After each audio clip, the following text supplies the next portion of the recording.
Well, it's the oldest Democratic club, and the worst is now. Thank you. Appreciate that. I didn't dump you, but it's okay. Thank you for being here, and thank you most importantly for being activists, for being voters.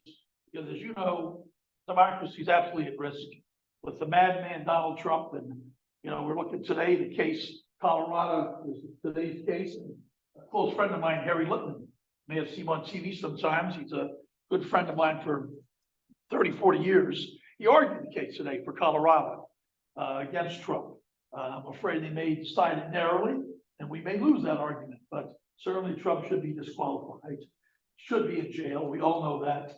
It's the worst thing that's ever happened to our country. But that said, let's get that off the table and think about, the Senate for a second.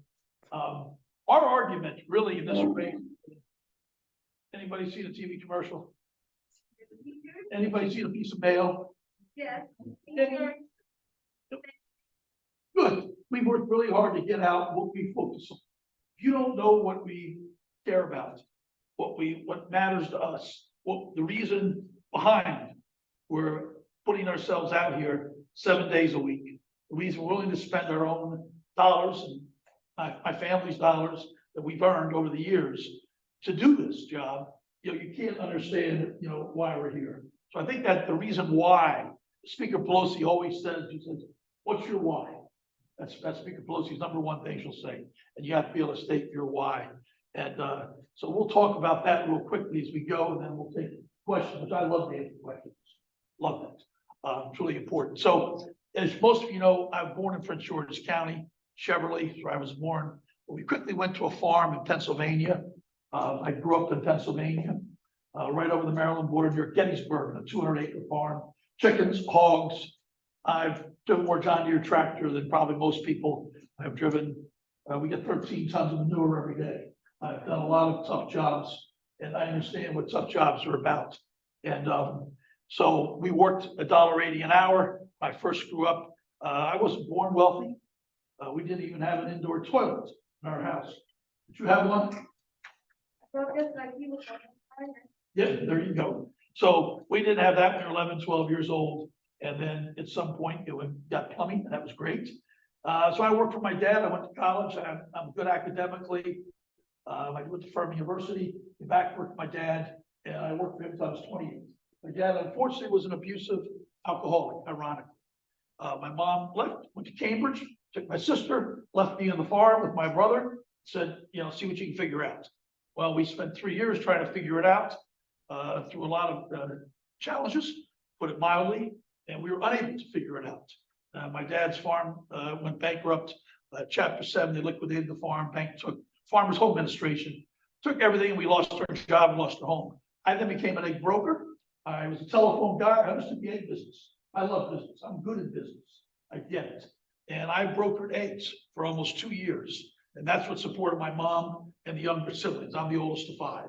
So I stepped up, did that. My dad went off his way and went on a different mission, which, was moving in the wrong direction. That egg brokerage business supported us. I also applied for loans, student loans, went to grad school, University of Pennsylvania, Wharton School of Business. I got my MBA there. I love education. I think education is the answer to pretty much everything. If we get 2 things right, it's going to be education and climate change. I mean, those 2 things, that gives us, our people, our kids, our grandchildren, and a place to live. Our air, our land, our water. If we get those 2 things right, everything else is, less important. So I try to think long term. Those are the top things in my mind. Long-term thinking in Congress, and that is not a long-term bunch of thinkers. They are not long-term thinkers. It's amazing, and Sarah gets there, she'll go, holy shit. Not long-term thinkers. They'll say, I know what he's talking about now. And the bottom line is, that business kept us afloat.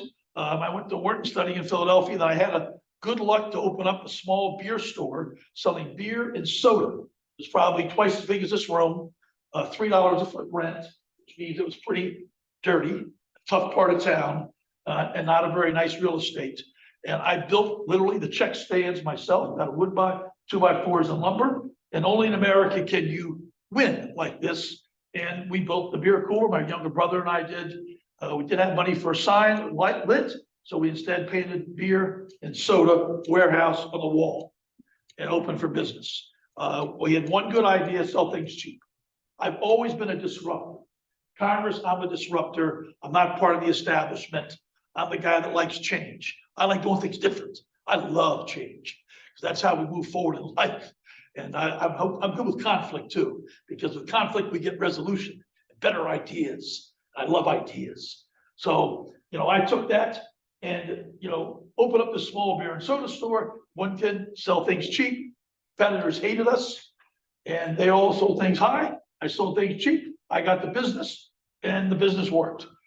Long story short, 30 years later, that small store I built while I was at the Wharton School of Business turned into Total Wine and More.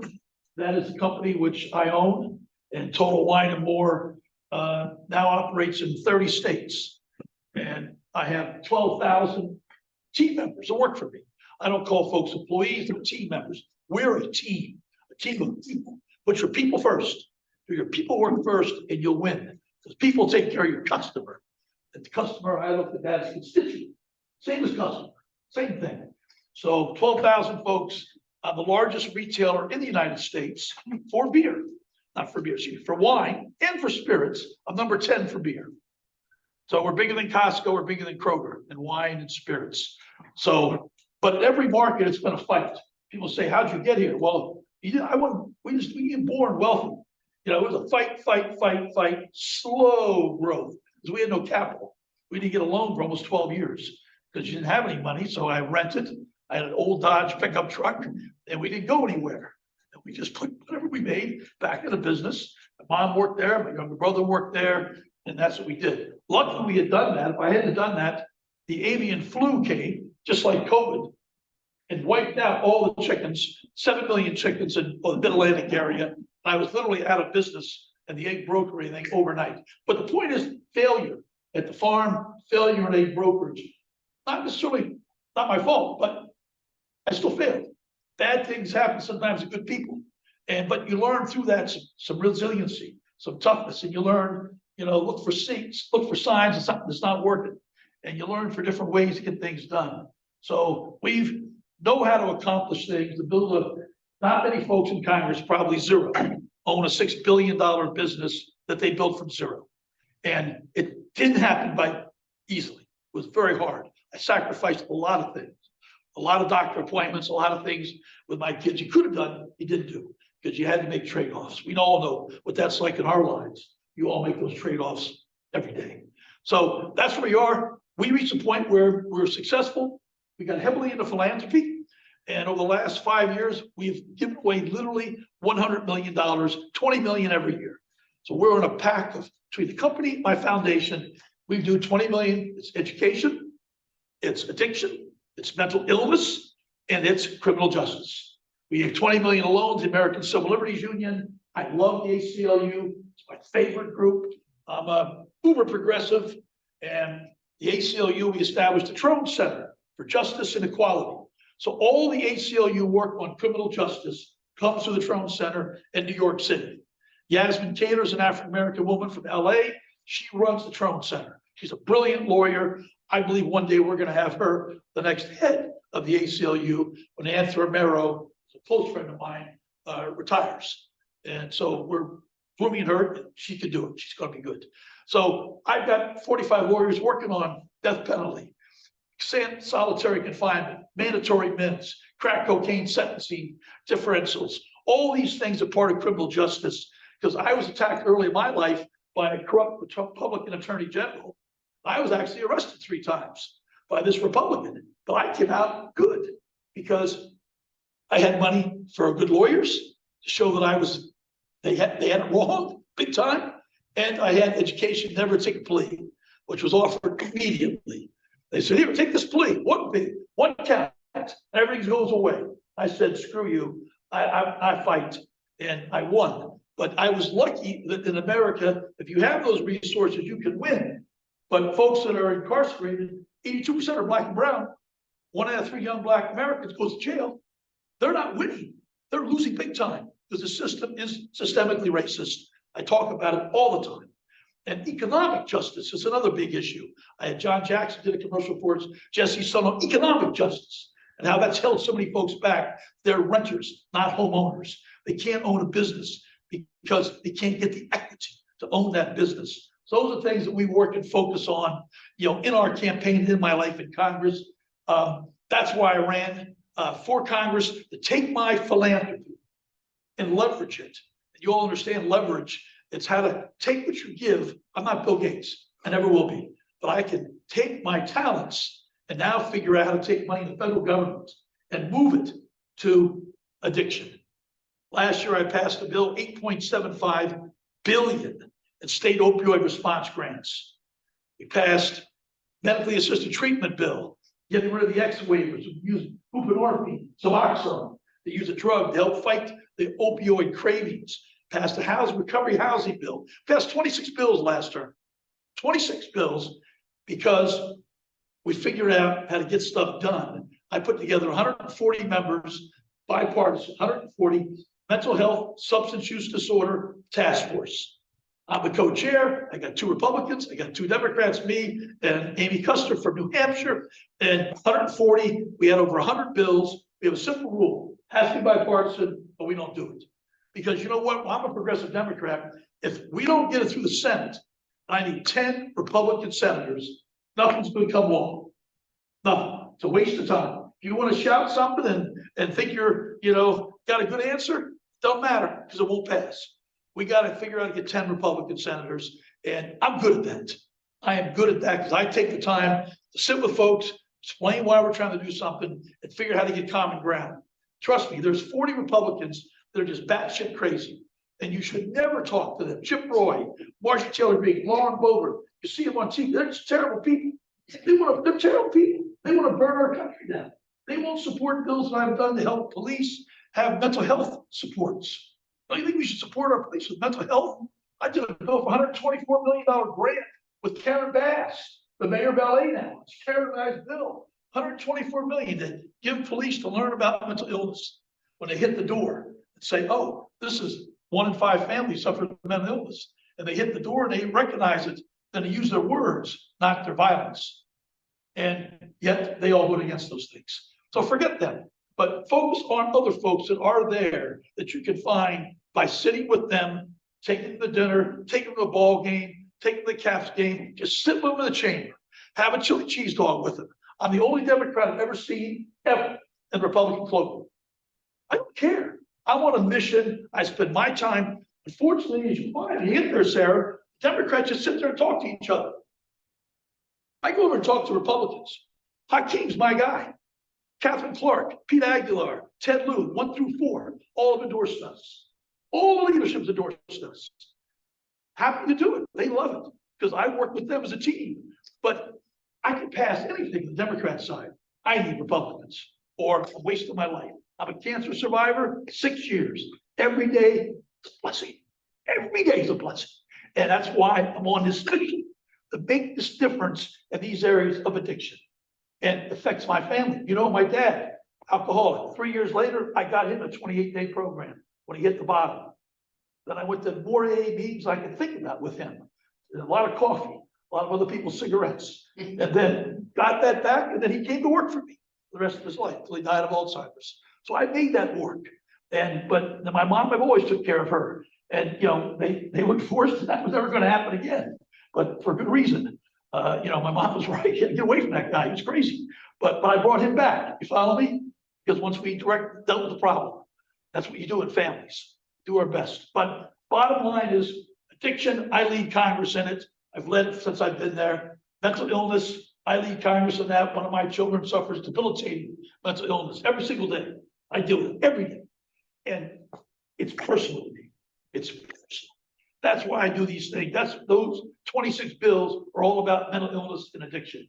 Top of that, passed a Pell Grant bill because I care about returning citizens. So I'm the guy that's driving the chain with the Congressional Black Caucus. People like Karen Bass, people like Hakeem, people like Maxine Waters. They're all my team. And I'm the guy writing the policy. That's what I'm a policy guy. I'm a nerdy policy kind of guy. That's the shop I run. We have a BOP bill right now, Bureau of Prisons. Get everybody an ID. When you leave prison, No one has an ID. You take it anywhere. How do you get a job? How do you get benefits? 75% don't have an ID. I've got a third most conservative member of Congress, Barry Moore. He's on Judiciary. He works at Jim Jordan. He's my co-sponsor. But I sat with him. I got to know him. I heard he might have an opening. And he's with me because he's an evangelical Christian. And he believes in second chances. And I have a second chance caucus that I built, 22 Republicans, 22 Democrats, all about second chances. But damn it, we all deserve a second chance. Every one of us. We've all struggled with diseases, with mistakes we made. And these folks that are incarcerated deserve a second chance. And that's what we were doing. I was at Bowie State earlier today, talking to Dr. Bro, who's the head of Bowie State. And, you know, they're doing a wonderful work in the Jessup prison, helping folks, men, women, and now younger folks, using the Pell Grant money from my bill to give these folks education. And then we're partnering in Congress with the Bureau of Prisons. I sent them 180 million last year. Actually, I'm on the Appropriations Committee. That's where you want to be. All the money is. And I'm on the subcommittee for Commerce, Justice, and Science. It's only 4 or 5 of us. So if Matt and I want to move something, 180 million, they got 2 things: education, job training. That 180 million is last year's budget. It's in this year's budget. Because in Congress, nothing ever comes out of the budget. It just stays in there. So my point of the leveraging, in 10 years, that 180 million will be 1.8 billion. The 35 billion on Pell Grants last year, that 700,000 more people will be eligible this summer for those same Pell Grants. That 35 billion in 10 years is 350 billion. That's how I do the math here. That's how I do my math. So when I spend my dollars and my family's dollars, my kids just aren't going to get. I told them tough. That's just the way it is. They ain't going to get it. That's the way it's going to be. I'm on it because I can take that because I've been lucky. I've lived the American dream. We didn't start there, we fought there. But now we have a chance to make a difference across this country in these areas. And of course, education takes the top of the world. Gee, how do we get IDA funding? Those are the most children that struggle the most. Congress said 40%. We pay 14.25 our best year. We got to figure that out. Can I find 10 Republicans that care about folks that are struggling mentally, physical disability, mental disabilities? I think we can find some folks, but you only find them if you sit with them. You have dinner with them. You get to know them. You tell them your story. You hear their story, and you find a bridge. That's what Congress has lost, the bridges, where all of us in America, you know, I'm pretty dang well progressive. In this race, I'm far and away the most progressive person in this race. Yet I'm pigeonholed as white, male, wealthy. I can't be progressive. But that's just not fact. I'm ACLU crazy progressive. But I'm really about getting shit done. And so I'm ranked actually the 10th most bipartisan member of Congress. 10 out of 535. Because it doesn't have to help to put a bill in that ain't going to go anywhere. That's a waste of my time. I got to find bills I can make folks get it in agreement, like our Bureau of Prison Identification Bill. Another bureau we have called the First Chance Bill. We're cleaning off people's criminal records. If we clean their criminal record off, they can get hired. My company's hired 1,400 returning citizens the last 7 years in Total Wine. Then we probably had 0. 1,400. We put in LGBT partner benefits 25 years ago. We've always been progressive. We hire full-time people so we can pay more, have medical, have disability, and have sick leave, and have retirement. Because I learned early on, if you pay people better, they stay with you, take care of the customer. Then we win. Then I had time to think. When I had time to think, I could sit there and think about how to make my company better. And that got me better and better, slowly. But we slow, continuous improvement. That's what we tried to do. So that's the background, education, key, medical research. I'm all in on medical research, NIH, 701 ROI. Recently, we released something called our People Over Politics Reform Platform. I'm working with Ro Khanna. May not know Ro Khanna. He's a very progressive from the Silicon Valley. And Ro and I are pushing this together. We did a bunch of interviews together last week. We support term limits, 2 terms in the Senate, and or 6 terms in the House. We need new people in office. Yeah, we get some folks that stay forever, do great work. But what if people could know they could lead a committee after 6 or 8 years based on their merit? Debbie Washington Schultz was a wonderful congresswoman from Florida. She came to Congress at 32. She will lead her committee when she's 73. And Debbie, who's a phenomenal cardinal right now in appropriations and a good supporter, she says, I'm not gonna be here when I'm 73. What am I, nuts?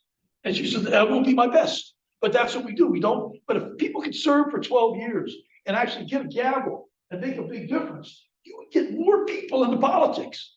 We get more people who would come in that don't want to be a career politician and just always be that, but instead they have a job as a firefighter, an IBEW electrician. They had a job as a business guy, a doctor, it doesn't matter. But they brought life experiences with them that were different than just working forever as a politician, just going up the rank. And so we need to have, I believe in term limits strongly. We also put a proposal in to eliminate stock trading. 50% of members of Congress trade individual stocks. 50%. That's crazy. All the money should be in a blind trust, period. That's our proposal. We also propose eliminating all PACs and lobbyists. I'm the only guy that take PAC and lobbyist money. Yes, I could afford it, but it is my money, by the way, but I'm happy to do it. So if I win this, there'll be only one person in the US Senate not taking PAC and lobbyist money. So we fight for something like one fair wage. Did that the other day up in Baltimore. We had an event. Our restaurant workers make $3.63 an hour, plus tips. What if they don't have any tips? Can they pay their mortgage? Can they pay their student loans, food? That's crazy. We've got to get minimum up to the state minimum and then plus tips. So we're fighting for that. I have 100% labor voting record, 100%. That's pretty damn good. That's why MSEA's endorsed us. The teachers have endorsed us, which we're really thankful for. 75,000 teachers endorsed us. But that ability with one fair wage, we can fight against the National Restaurant Association, who doesn't want to pay anymore. And if everybody pays more, but they don't understand, I'm a business guy. I can stand for labor really well. When everybody pays a little bit more, all the competition's paying the same. You can still compete. If only JC paid more and all of his competitors didn't, that couldn't work out, could it? JC's out of luck. But if we all pay more, that's what $15, which ought to be 20. I'm original on that, original on the PRO Act. But you know, if we do that with one fair wage or $15, we all pay a little bit more, but you don't pass all, you have to pass some of that on, but your labor cost is a percentage of your overall cost. Say in my business, labor cost is 7%. So if my labor costs go up 10% times 7%, the weighted average is only 1 point. That's the weighted average. Now I can raise my price 1% and I'm even. But we all did better then. And that's why when you see places like Seattle have an $18 minimum, LA, 17, 18 bucks in LA, San Fran, I operate in all those states, that works. People don't go out of business. Some Republicans think that, but I can explain that because that's just true. Truth works in life. So those are things we stand for. We also propose Supreme Court justices have terms, 18-year terms. Every president gets to appoint the Supreme Court every 2 years. I mean, each president gets 2 justices, and that's that. There's deaths, we figure it out, but we have a whole process. But every 2 years, appoint somebody. We take out all this where Obama got ripped off, and Garland should be on the court, and Trump stuffed it. We all know what happened. We also have to have no more Clarence Thomases. We have to follow the same rules and laws of stock trading, blind trust, taking private jets with the billionaires. All that has to apply to the Supreme Court justices. So those are things. The last one we talked about, and you take questions, is no more PAC and lobbyist money. 400 members of Congress are lobbyists. So let's see. I help your bill for the National Restaurant Association or the National Rifle Association. And if a congressman helps that person, maybe they give them some money, but then when they leave, the NRA hires them. And they make $500,000 or $1 million. That's what happens. $2 billion goes to members of Congress in a 2-year cycle, the last 2-year cycle. $2 billion, PAC and lobbyist money, and direct contributions. Every weekend, members I know are in Park City, Utah, or Miami on events paid for by the PACs and lobbyists. The only trips I go to Selma with John goes twice. That was it. That was it. I'm done. But that's the difference. That's the money. We gotta get the money out of politics. Now, I'm lucky. It's easy for me to say. We need a public financing option. Couldn't agree more. But at the end of the day, it's the dark money where you don't know where it's coming from. If I'm dumb enough to spend my money, you know where it's coming from. Right out of my account. There's no mystery involved in that. But the mystery is when they write the PAC money into an account, we have no idea who's behind that ad. We have no idea. And that's the issue we have here. So those are reasons we're in this. We're in this for the right reasons. We're in this. I'm on a mission. I want to serve and go home. You know, 2 terms, I'm gone. Maybe 1 term, I'm gone. But I'm not hanging out here to die in the U.S. Senate. I want to do other things. I want to see my grandchild. And I want to do other things. I want to make it better for him and the other grandchildren. And that's what I have a unique opportunity to do. That's why I stepped in. I love Ben Cardin. He's the greatest. But at the end of the day, this is an opportunity. I can get stuff done in the Senate. I can cut across party lines. And when they already are my customers already, believe it or not, in Phoenix, San Antonio, Austin, Florida, Miami, all those R's, they already shop my stores. They know who I am. I already have a reputation in their city. And we do philanthropy all over the country. We worked over 9,000 different philanthropies last year. 9,000. So we're all over working on stuff in every city. And they know that. And that all helps get stuff done. So that's my pitch. I hope I'm persuasive. Let's see the questions. I support your education phenomenon because I was a nursery teacher. But I'm here for a main reason. If anybody could tell me what the oldest border dispute presently, it was the oldest one that's going on for over 100 years. Oldest what was the question? Border. The oldest border dispute going on for over 100 years. The oldest border dispute. I assume you're talking about the southwest border. No. Guyana and Venezuela. 1897. Guyana And Venezuela, the border dispute. Yes, for all, we didn't go to war over it. Presently, the dispute is still on. Recently, I heard somebody told me U.S. sent some help, some aid to Guyana. Guyana is South America, near to Brazil and Venezuela and Suriname and the Atlantic Ocean. That's where we're located. Yes, for all, we didn't go to war. Why is it these new border disputes are still at war and going and going and going? What can we do to stop that killing? Nothing in the world is working the lives for. So if this all dispute we didn't carry on like the military and start a war and fight up, don't you think that that part of the world,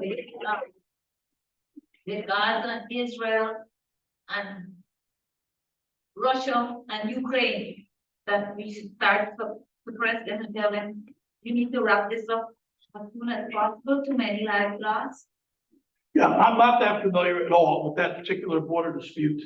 And, you know, I'm happy to work on that. And hopefully we're going to be able to pass a bill to support Israel, Ukraine, Taiwan. That appears to be happening. And that's going to be a great thing that has to happen. And we have to have billions to help rebuild Gaza. So we have to supply that, the humanitarian aid, we have to take leadership, us, and we have to take care of those other countries. But I'm glad we have something coming out of the Senate now that covers Ukraine in addition to Israel funding. Yes, sir. So one of the things that really bothers me, and it seems like happened the course of the Trump administration is just almost unbelievable. And there's a sense that we've lost. You know, you as you say, you've got a great liberator, but somehow or another, somewhere along the line, the Democrats lost labor as the rallying cry. I mean, we lost a lot of the working class manufacturing base to globalization, which when globalization was happening, was being talked about in the 90s and early 2000s. I was all for it. I was absolutely bought into it. It was a great idea. It was Democratic, supported by the Democrats and Republicans. But I think it's been a disaster for our manufacturing sector. And we have genuine ideological enemies who were the big victors in the globalization phenomenon. And so how do we get back that manufacturing sector? How do we convince that what used to be our base, the Democratic base, how do we get them back into the Democratic Party and understand that we are the ones that support what they want, and we are going to support bringing manufacturing back? Everything you said, I agree with 100%. I mean, because for me last week, I had lunch with the Longshoremen Union, and I, we had lunch, talked about stuff, and they said, "Hey, we're all in. You got our endorsement for sure." Then the president said, "But in the general election, half our people are going to vote Republican." So we have, you're dead on. We've lost so much. My UAW plant up in Hagerstown, I walk the picket line up there every time we have a strike, I walk the line. And, when I walk the line, there'll be a bunch of Trumpers that won't go anywhere near me. So they're walking the line, they go over here, and I'm with the leadership. We're walking the line in two separate areas. So we've lost that. I think Joe Biden's clearly been the best president for labor ever. I mean, I'm a huge Joe Biden supporter. He's been to my home twice. I know him fairly well, and he was 10 years younger. I got it. Yes. Which I was 10 years younger too. But I can tell you, he is working on all cylinders. I brought one of my Latino mayors from Prince George County to the Christmas party. We get one other, me plus one. I get a date, one person. My wife was out of town with some parenting things she had to do. So I brought the mayor from Prince George County, Latino mayor, who had never been. She was so excited. And we were walking up to see President Biden, and we're literally here, it's the door away. Just the mayor and I walking up, and the president and Joe Biden were there. And the president saw me from there and yells, "David, I love your TV commercials." So what I'm saying is, he's paying attention. Now, Jill looked at him like, "You watch TV?" She definitely had that look. She had not seen the commercials. But the point is, he's an awesome labor president, and his chips and science bill is $280 billion. And when I talk to CEOs, and that's the world I've lived in, recently, is they realize they really screwed up on putting all those eggs in that basket in China and all those plants and saving on labor. And we have to, as I talk all the time, we got to make it in America if we can. And if it costs $10 more, hey, we pay $10 more, and we have American labor, pay it. And then we go, when we have pharmaceuticals that we need, and there's a problem with China, we have our pharmaceuticals. When there's a weapon we need, and we have, or gloves for COVID, and whatever we need, it's here. So we've got to bring that back here on, especially on certain things that are so essential to our national defense and our national medical research, our way of life. So that was a big mistake that business made, going for the money. And they didn't have the leadership to say to their shareholders, we could build that plant in Shanghai. We're going to build it in Ohio. It's going to cost us about 20 million more. And we're going to charge a little bit more for our product. We're going to have to get it by having a little higher price. And that's what the leaders have to say, but they weren't willing to say that. They went for every dollar. The greed outran them. And so I'm a huge supporter of Buy America. And, labor's been with me, politically, I was with the asking today, 1250. And so I'm really supported by most of all labor. And I think it's really important. Good question. Hi, so I'm a high school teacher. So I'm a high school teacher. I'm a high school teacher here in Howard County. And we have, thank you. And we have currently, due to our budget issues, we have to cut $46 million out of our budget, which means that 348 educators of all different kinds are going to get pink slips in some way, shape, or form. The budget issues are dire. We've been told things like we are going to have to cut third grade music, strings music. We're cutting gifted and talented programs. We're cutting summer programs for our gifted and talented kids and for our at-risk Black students. There's all sorts of dire cuts, and we're also raising class sizes to a cap of 35. Yeah, I'm at 33. It's a thing. But my question is, being that we're not the only county in Maryland in this particular debacle with our budget, what do you think you could do as a senator to help us? Because we're in a teacher shortage right now, and there are a lot of my teacher friends who are talking about leaving and moving to different states where this isn't a problem. So, Well, I was at a labor caucus. I belong to labor caucus. So each week we hold different labor leaders come in. And a few weeks ago, we had Becky from NEA.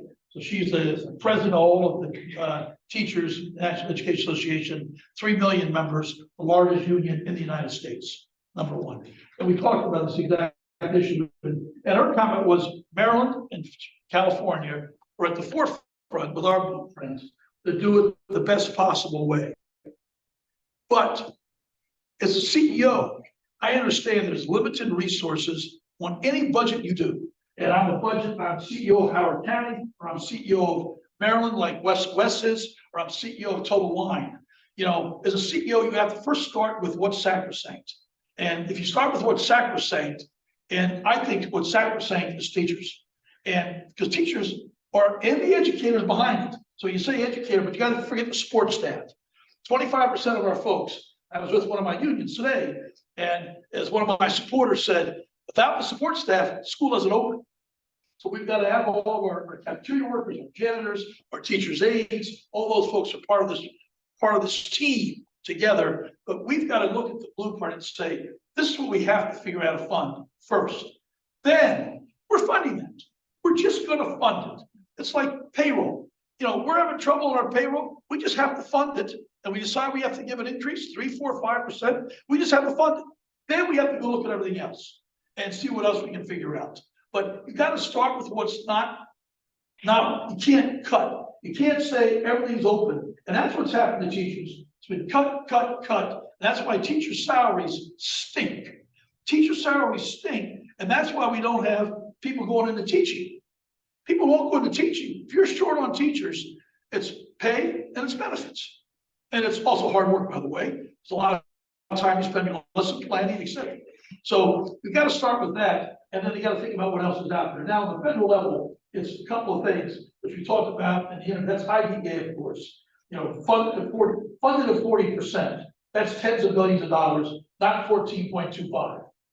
Senate, the House funded 14. Best year ever. And that needs to go back to the House, Senate, they would do and did too. So that's the thing, we have to get that. And the other piece, so we're looking for ways to drive billions into what's a local funding issue. And one way is IDEA. Second issue is mental health areas. Mental health, we have $3 billion coming. Never had a penny before. Joe Biden gets all the credit. So the bipartisan Safer Communities Act, the gun bill, is really a mental health bill. There's $11 billion in that gun bill on mental health. $3 billion goes to K-12. And it's just going to roll out this year in 12 different programs, 3 major programs, or 2 of the $3 billion, and the other 9 programs in the last $1 billion.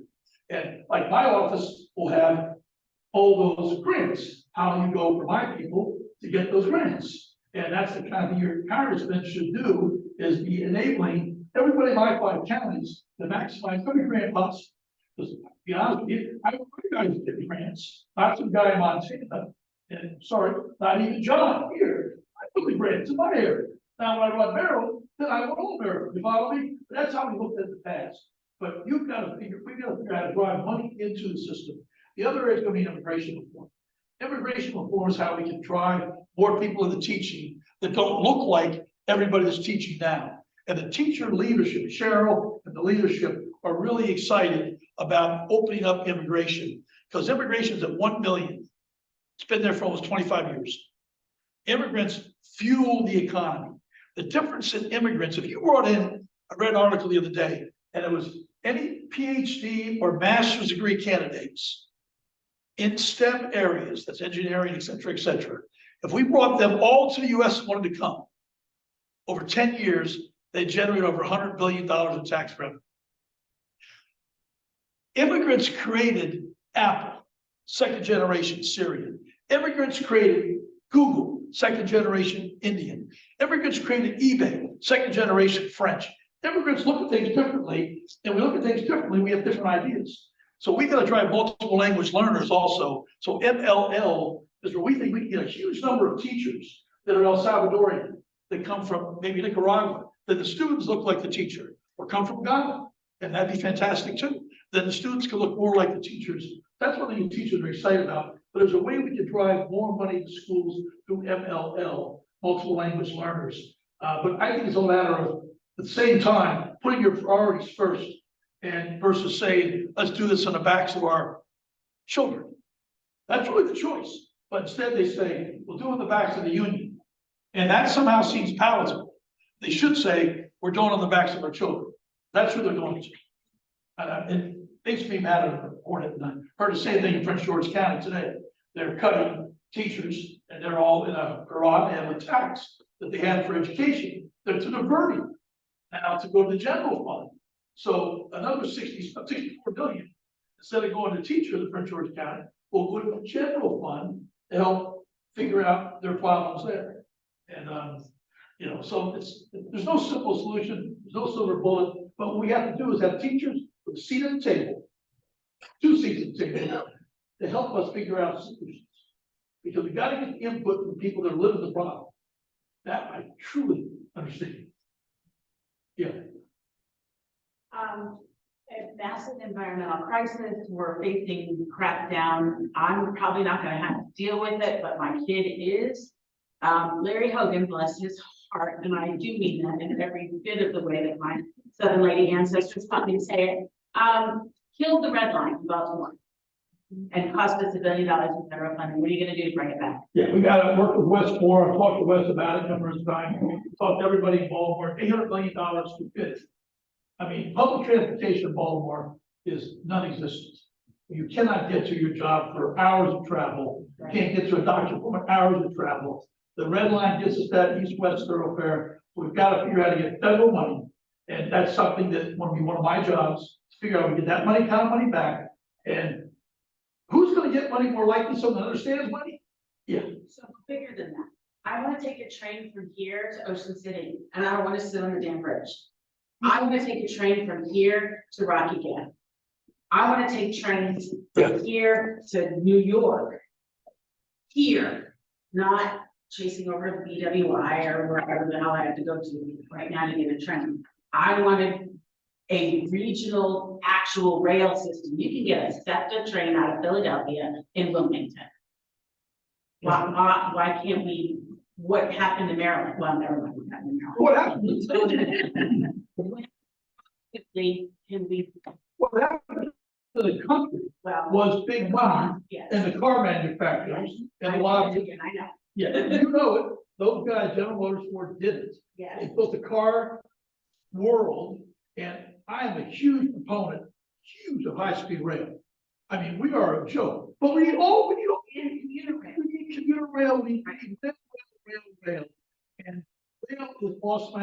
When I was at Joe Biden, I had to talk to the high-speed rail director, and he's Amtrak Joe. But at the end of the day, we failed in rail, but the high-speed rail piece, think about that 1 second. I mean, you can be in Baltimore and commute into DC, and just so simple.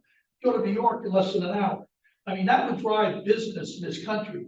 Japan, high-speed rail, 370 miles an hour. India, high-speed rail, China, everywhere. Egypt's building now, Brazil's building now, and we got nothing. That New York corridor goes 95 miles an hour. That's the average, 95. The train goes 165. They changed the definition, bullshit.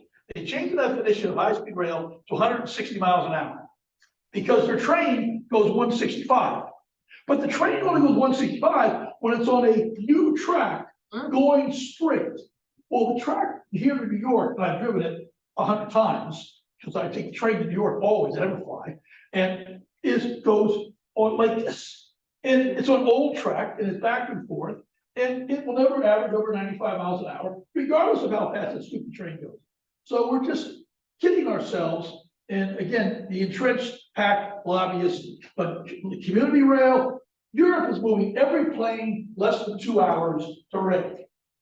Every plane. It's 2 hours or less, they want to do rail, because the environmental savings is huge. The pollution from those planes, up and down, 2 hour flight, 1 hour flight, 30-minute flight is horrible. That's why Europe's moving that way. I don't see why we should move that way. I've talked about that all the time. Couldn't agree more. The issues, that seem different than with the other candidates. I would say, well, a bunch of stuff. First of all, we have lots of ideas. Ideas about term limits, ideas about campaign finance reform, ideas about stock trading, ideas about judicial reform. We're very progressive on the criminal justice piece. The other candidate on record for the death penalty. Most people don't know that, but that's in the state. So it's necessary in certain cases for category against the death penalty. Candidates on having counsel. The other candidate, I don't like to be crazy in this area because it's not good. I like to be positive, highlight, but is on record saying it's good to interrogate minors without a lawyer because we get more confessions. That's a quote. We get more confessions. That's pretty scary in my mind. They want to take your DNA, supports take your DNA as soon as you're arrested, not convicted. That way we have a database. In case later on we find something you might have done. I don't support the federal government having a database on my DNA. If I'm arrested and convicted, okay, have that. But otherwise, I don't think that's right. So a lot of things in that criminal justice area we've led. I lead an LGBTQ. I've been their keynote speaker forever. She never talks about it until the campaign. Never says a word until the campaign. And I have a trans niece. I understand it and want to support it and be supportive of the community. Look at my staff; it's phenomenally diverse. Her staff has never been diverse. That's why the whole Latino community is with me because we're top 38 people she picked. None are Latino, zero. And yet, if you go to College Park or Hyattsville, there's a big Latino. So we got that diversity. We got to have people look different from us, and that's really important because otherwise you won't get different ideas. And you want ideas don't agree with you. I want you to tell me something I don't agree with, and that's a great day because then we can talk about. Then we can find the best answer. I don't know the best answer. I need help.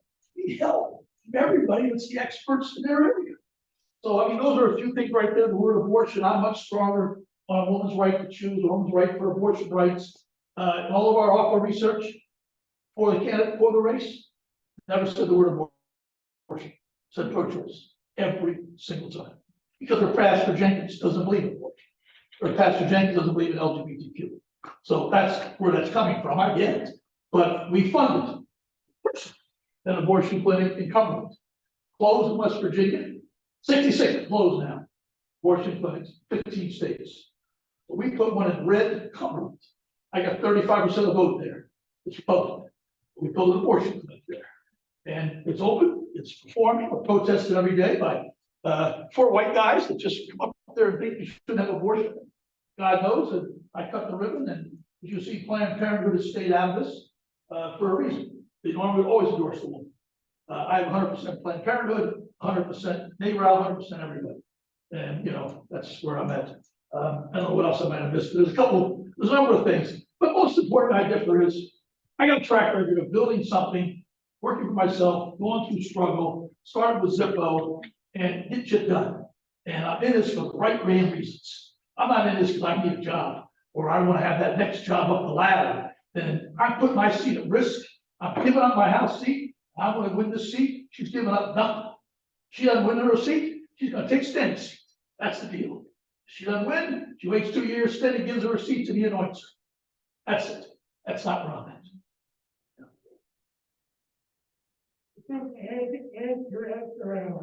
Should have conditions for illness, especially given the widespread damage in Gaza, most of the area is unlivable now, and people are starving at One of the toughest issues out there, and the question is, Could you repeat the what question? he asked about is aid to Israel. What have we done with what's happening in Gaza? Conditions on aid to Israel, etc. And I think the most important, we need a ceasefire. So I've called for a ceasefire over and over with the hostage release. The hostage release and the ceasefire. My opponent followed me as soon as I said that. She said the same damn thing. But that's what we have to have: a hostage release and a ceasefire. then we have to have billions to help rebuild Palestine and Gaza, because we did it in Dresden, we did it in Japan, we have to do it here, but we have to get the Arab countries also. I'm co-chairman of the Abraham Accords caucus. So President Trump's of the Abraham Accords. There's 2 Democrat co-chairs, me and Brad Schneider. I'm Lutheran. My wife is Jewish. My kids are Jewish, but I'm Lutheran. Brad Schneider's Jewish. He's the other co-chair. And we have 2 Republican co-chairs. And together we have to bring in the Arab countries, Saudi in particular, to help fund and redo. So far, they've done virtually nothing. Not a damn thing. And they've got to step up. And I'm for increasing much more pressure on these other countries that free ride and freeload and aren't stepping up and helping Israel, which, I don't agree with Netanyahu. I've asked for, on record, to be fired. And 2 people yell at me for that, but I think he moved the whole country way to the right and is partially responsible for what happened in Gaza, because he just let it rot on the vine and not offer humanitarian aid and help. And those folks deserve a life, a home, a future, hope. They don't have any of that. If they don't have that, that's what we get. We get the horrific what happened on October the 7th. And I saw the pictures. I'm sorry I did. Honestly, I'm sorry I watched it, because I can't get something out of my head. I've never seen like that in my life. I never will, because that was mind-boggling. But at the same time, we've got to get in there, ceasefire, hostages out, or they're all going to be dead. There's 10 women left, and the reason they weren't brought out, for the obvious reason, is what they would have said about what happened to them, why they're in captivity over and over and over. And I'm guessing none of them will come out alive. None. They don't want to tell their story. And so it's a real tragedy, but we've got to step up, do the leadership, but we got to get Saudi Arabia and the other countries in the Abraham Accords. The Abraham Accords is working. UAE is working. They're talking Morocco, Qatar, working with Israel, having trade, having tourism. And if I get to know you, and you're Muslim and I'm Christian and you're Jewish, and we all get to know each other, we do okay. But if we live in suspicion, we don't do so good. So we gotta try and bring people together.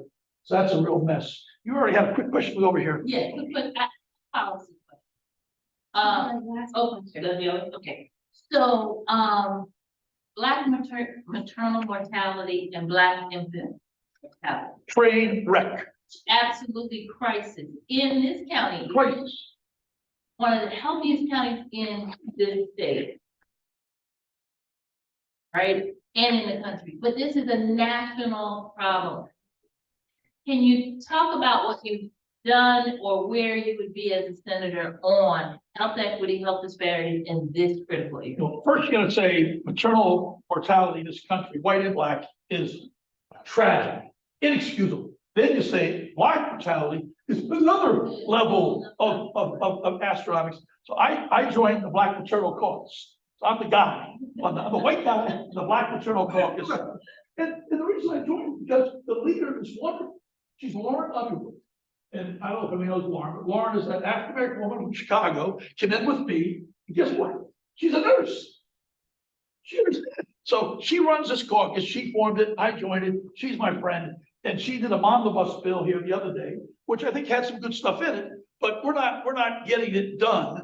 And this is where NIH and things like that have got to figure out how to have reparations. And reparations, I support reparations, which is kind of unusual, but I do. I'm on the record of supporting that. That's just the way it is. But, and I'm doing an op-ed on it right now. We're working on it. But at the end of the day, we can work on doing this and better these areas with NIH and research, but also sickle cell. How about that? Who's sickle cell effect? The Americans. But guess what? I talked to Francis Collins, one-on-one, head of NIH, former head of NIH. And Francis, I sat with him one day, and he said, Francis, I said, what do we do with all these unbelievable infant diseases? He said, with our new gene cutting CRISPR technology, gene edit. He said, there's 6,000 diseases we can fix. Today, 6,000. Francis, one-on-one. And he said, first one he says, sickle cell. He said, fix that right now. And I said, well, what's it take? He said, it takes money, time. So my job, and one thing I think one of the many ways you can do reparations is to take the damn NIH and say, go put 400 million and let's invest in sickle cell. Because, hey, big pharma, who I don't take the freaking money, they don't want to do that because they don't think you're gonna make money in that area. And so they're dictating what we invest in often. And we can't let them dictate what we invest. Let's dictate it, that's something that can save people and maybe right some wrongs. So, but I appreciate you bringing it up because, and Lauren Underwood, follow her career. She's a woman on a good trajectory, that's just a great, great leader. Okay, that was it. That was That was it. fun, thank you.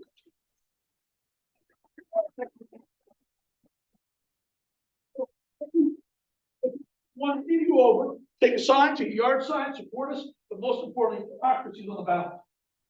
We can't let that madman win, okay? He's gotta go away. When he's off the scene, we can try and get our world back and claim it back. But he has to get literally off the scene, because he's that dangerous, thank you. So really being out there, you guys leadership up here, we'll be opening an office in Columbia shortly. We're opening 13 offices around the state. The Columbia one we're already at least signing. I don't know the exact address. Jay and Sanjay will know the address. If they don't know it already, they'll know it before I know it.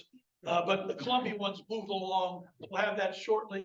So this place is 13 spots over the state where you can pick up paraphernalia. We can do a canvas launch, and we're going to continue to bang all over the state from end to end. And I'm out every day, 7 days a week. I've been 3 days in a row in Prince George's County. We're ahead 13 points in the polls. It's 46-33. I polled 1,500 people, so it's a good poll. Means you have a 2.5 margin of error with 1,500 people. And I've started off 6 behind. I polled 8 times now. So it's been a year I've been on this mission. And so we moved ahead, and we're going to keep working hard. That's what I'm a public servant. That's what I get paid to do, work hard for you. Oh, thank you, appreciate it.